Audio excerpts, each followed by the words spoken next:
as the maze, It's been changing. 97 years since a nuclear apocalypse killed everyone on Earth. Happy Hunger Games! And may the odds be ever in your favor. Fire is catching. And if we burn, you burn with us.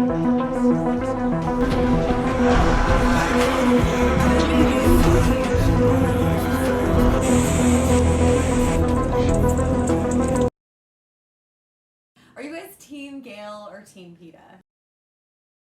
Why do we always ignore dystopian lessons?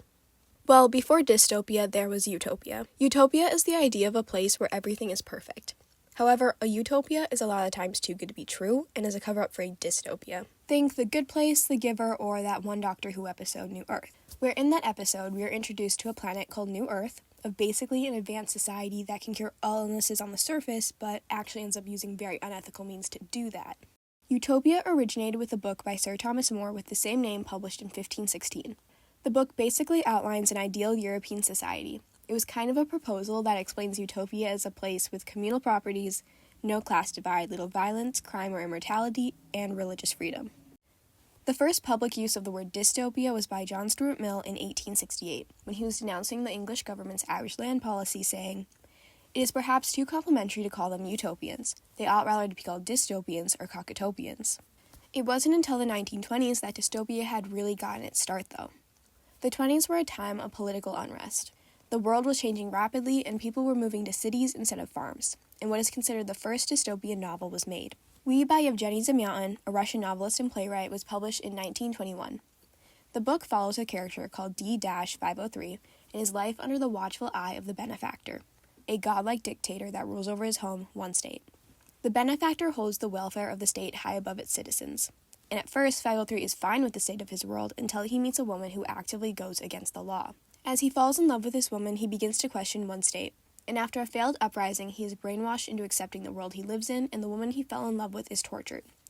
The book explores the ideas of happiness and free will. If this sounds really familiar, it's because the book 1984 by George Orwell, published in 1949, follows the same premise. In 1984, our main character, Winston, is a low-ranking member of the Big Brother political party. Big Brother is the dictator of Oceania, where the citizens are constantly managed and watched by Big Brother. Winston's job is to alter records to fit the party's agenda, and he secretly hates Big Brother and dreams of an uprising. At this point, it follows We. He has a secret relationship with a woman named Julia, but in the end, they are brainwashed and Winston betrays Julia. The 50s had another spike in dystopian literature with one of the most popular dystopias, Fahrenheit 451 by Ray Bradbury. Fahrenheit 451 follows a guy named Guy Montag, who is a firefighter in a world where everyone is very tuned away from the real world. But Montag doesn't put out fires. Instead, he starts them by burning books and contraband. Montag begins to question this and the society he lives in. The lesson here is to show how easily a world can fall into ignorance and blind acceptance. In the 70s to 90s, dystopian literature was much less popular, but through that we got some of the most well-known dystopias to this day, like The Giver by Lewis Lowry, published in 1993. The Giver follows a boy named Jonas who lives in a utopia. But while his world is technically a utopia where nobody feels pain, sadness, hunger, or any real emotions, that is the dystopia. Jonas is picked to be the next memory keeper, a job where he gains the memories of the past, both good and bad, and is the only one to have them. As he gains these memories, he begins to see how awful his world is, without immense joy and also sorrow. He basically sees what everyone else is missing out on. He leaves the society, and the ending is up for interpretation. The lesson of The Giver is that in order to feel happiness, you also need to have sorrow, and a world without either isn't one we should strive for. Really? I'm so hungry. Well, you should probably eat. And finally, that brings us to the present day. Today, dystopia tends to resonate with younger audiences, considering the amount of YA books specifically for high school age readers. We have books from the early 2000s and 2010s like The Hunger Games, The Maze Runner, Divergent, Uglies, The Selection, and so many more. Anyways, in recent years, dystopia has kind of died down. I would say the era specifically ended probably with Divergent. Naturally, though, the themes in these books and movies are going to be in everything. And dystopia is making a resurgence with the new Hunger Games books and movies, and there's also a Netflix adaptation of Uglies by Scott Westerfield. Did you have a chance to speak with any of the other competitors after the game? If so, what was their mood? The media loves dystopia unless it's too serious. We love Katniss and Peeta, we hate Gale, we love Newt Miss. We hate Teresa. We love to create our dystopian outfits and Pinterest boards of the aesthetic. Yes, we know it's awful, of course we get the meaning, but also Everlark.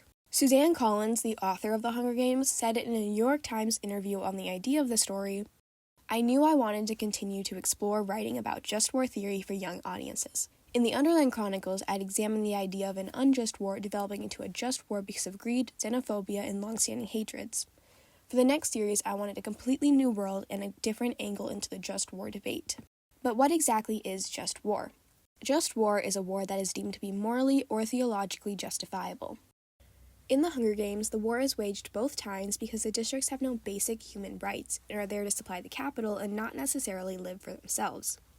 After the first war, the districts were punished by having to watch 24 children ages 12 to 18 fight and die in an arena for 75 years. Instantly, you disagree with this idea. Not only because many characters in the story do, but because you know it's wrong for children to be fighting to the death. But you root for Katniss and Peeta anyways. You're supposed to root for them. You wonder, how are they both going to win? You know they both can't win because only one has ever won for 73 years. So something crazy has to happen to challenge the long-running rules. This is how a revolution is born. When Katniss goes against the rules, she and Peeta both win, which shows other people in the country of Panem that they could also go against the rules.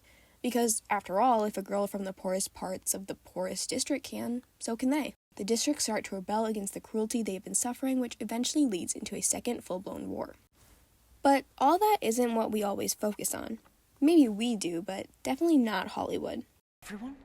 Where they are, what they're doing, every minute of every day. Brilliant! The Hunger Games was released when other popular YA books were ending, like Harry Potter and Twilight, so everyone was trying to find the next big thing.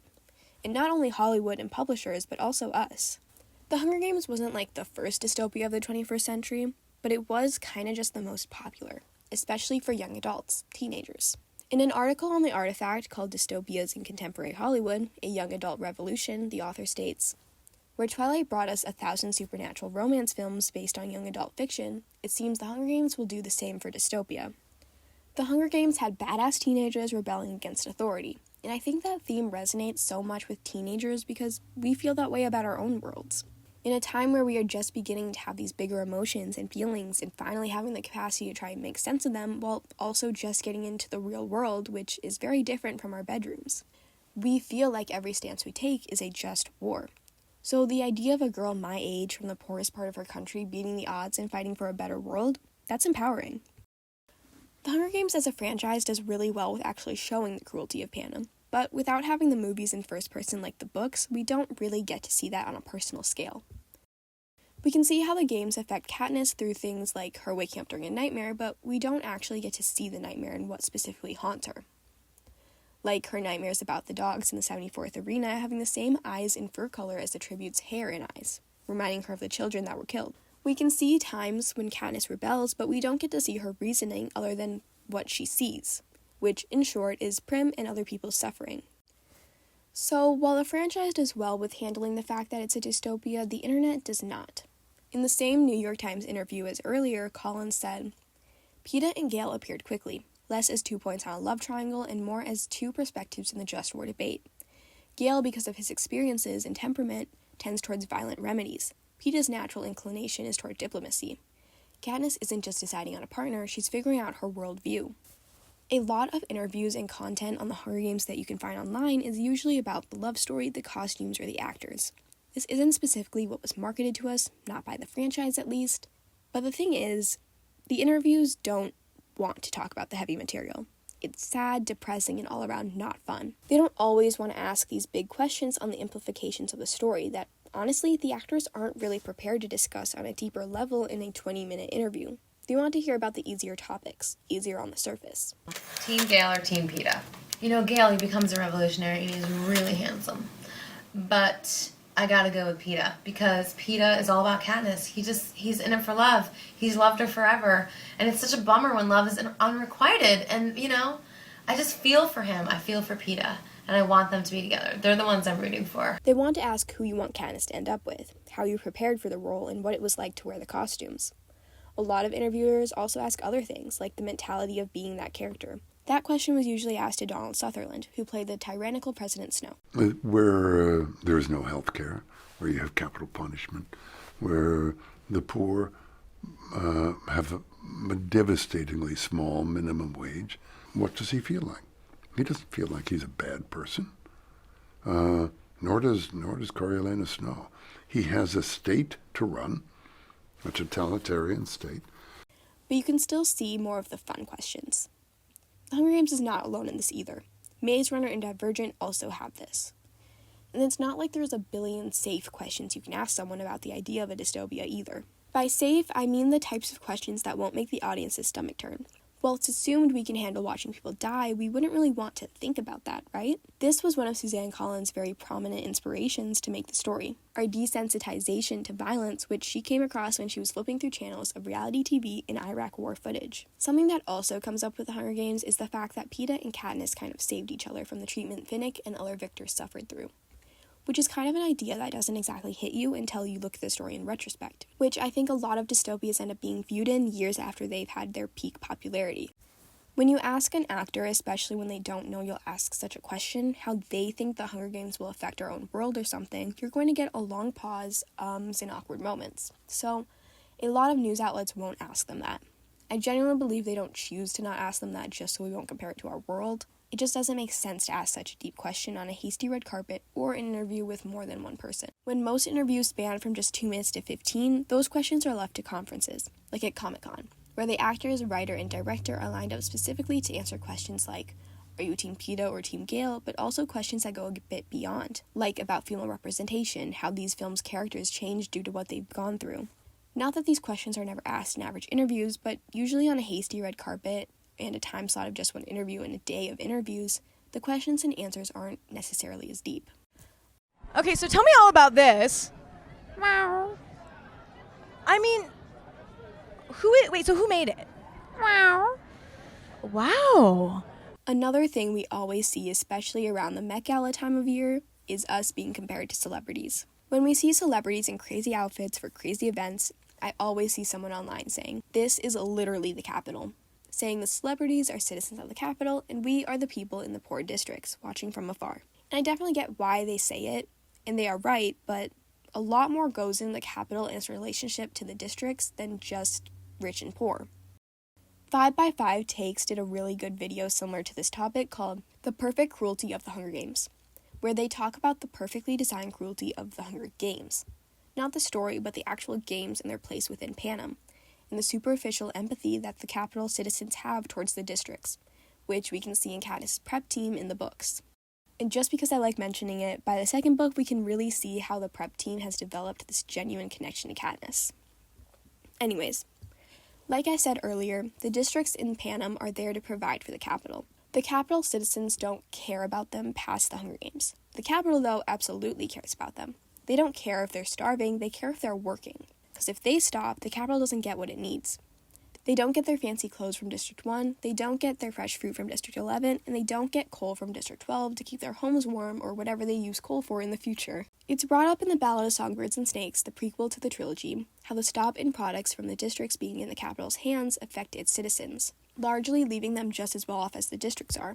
Which, a bit of a sidetrack here, makes it really interesting to see how they go from this and maybe feeling and contemplating the way their lives were during the war, and then immediately growing to this population of needing to see the children of the war die.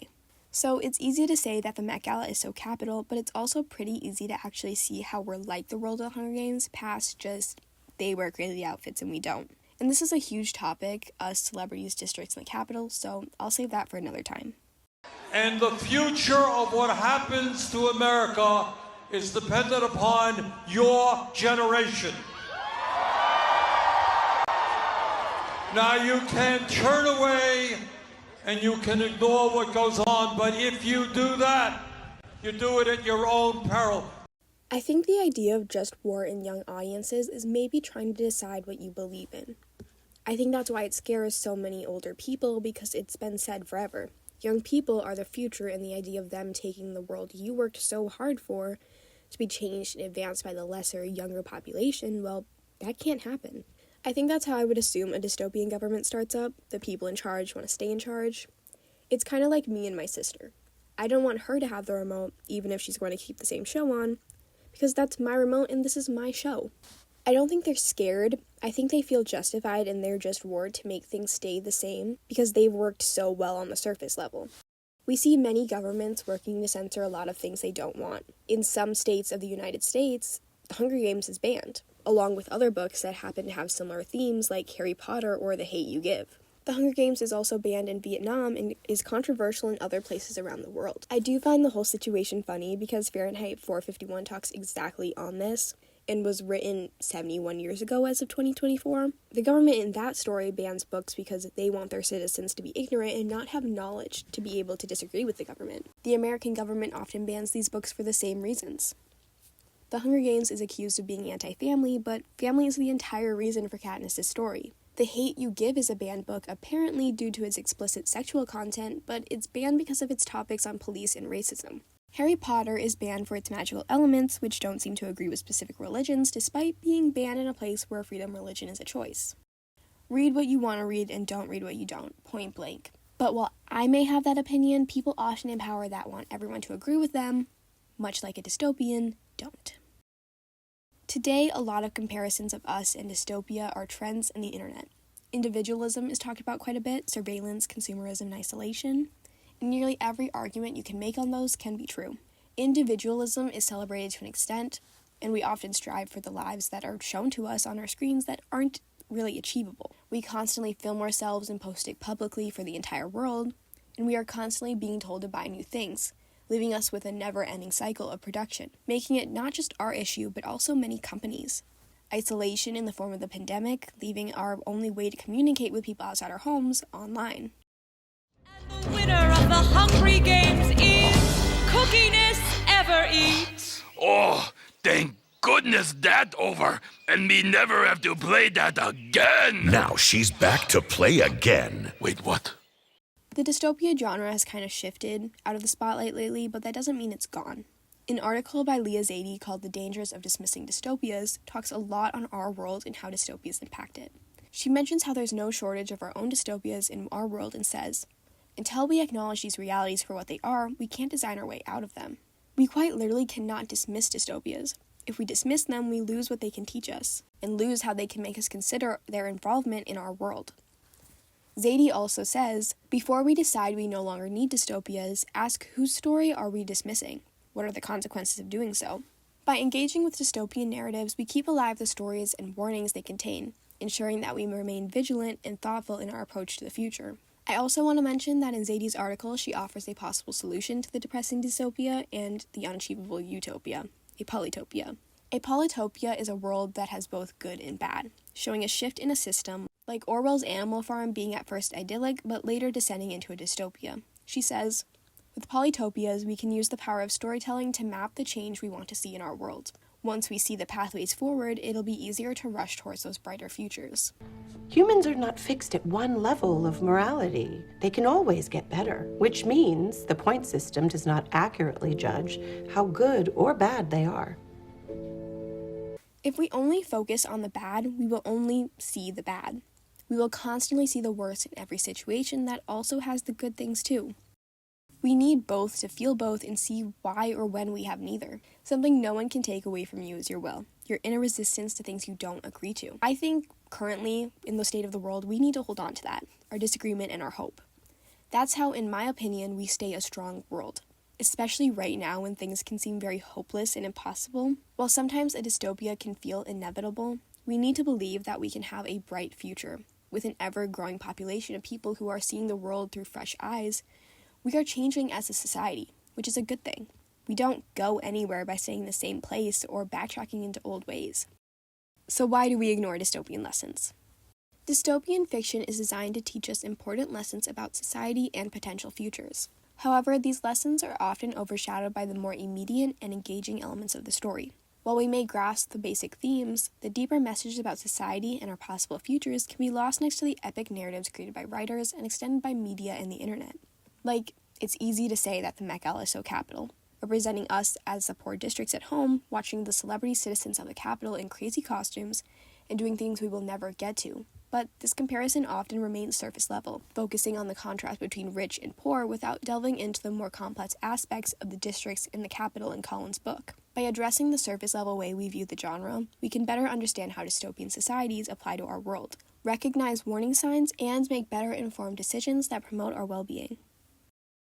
So I hope that all made sense. I originally wrote this script back in August and gave up as I began editing because it was a lot of work. But I powered through since then, and I did watch Uglies, like, back in September, which is crazy. Like, I've had this, like, idea for, like, half a year.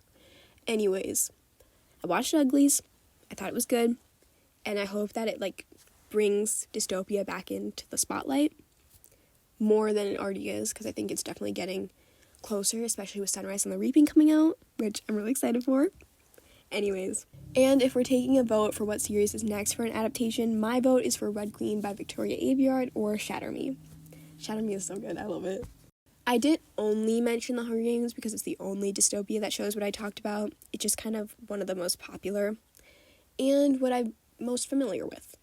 And if I talked about how all of this applies to every popular dystopian franchise, we'd be here for like ever. And I'm not a fan of just talking for 2 hours about nothing, so